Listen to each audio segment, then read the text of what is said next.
removing all those individuals within these different agencies, removing the funding from all these different agencies, and removing the funding from Soros and all these other people that have been laundering the money, which means it's going to be very difficult to push riots. It's going to be very difficult to push events. Why is he doing this? What is he setting up? He's setting it all up because when he drops the information, when the storm hits, they will not be able to fight back. That's what this is all about. And this is why Trump is pushing for peace very, very hard and actually pushing Russia to get moving. And this is what he put out on tweet. Russia has to get moving. Too many people are dying, thousands a week in a terrible and senseless war. A war that should have never happened and wouldn't have happened if I were president. And right now, with the bombing of the Houthis in Yemen, the Houthis are offering reciprocal truce with the U.S. They're saying we're not at war with the American people, and we should have a truce, so we won't bomb the ships anymore. But let's see if they're really holding to what they say, because a lot of times they lie. And I do believe if they stop the bombing of the ships, I wouldn't be surprised if maybe there's some type of negotiations.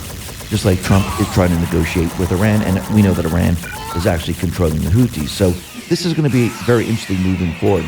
Plus, we could see that Pete Hegseth, he is now building up the military, and he's going to make the military very, very strong. He said, effective immediately, all military branches will now adopt the Marine Corps PFT as the standard fitness test. No more excuses.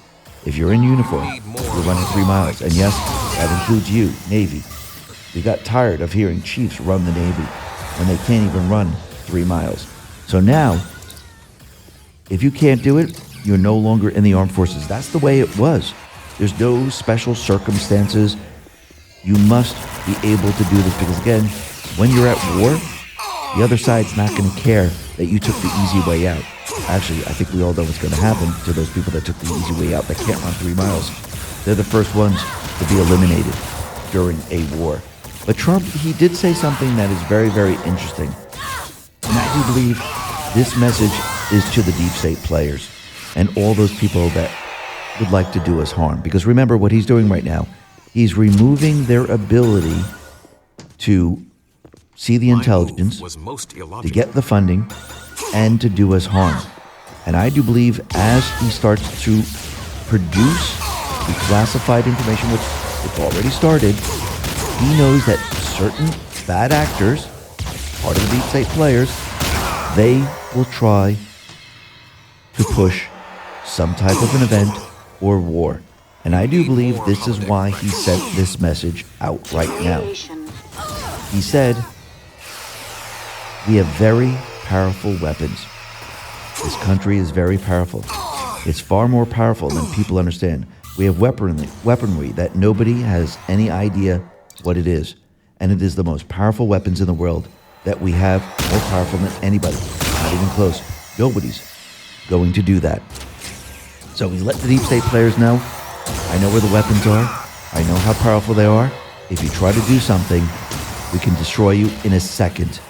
So he's letting them know the message has been sent.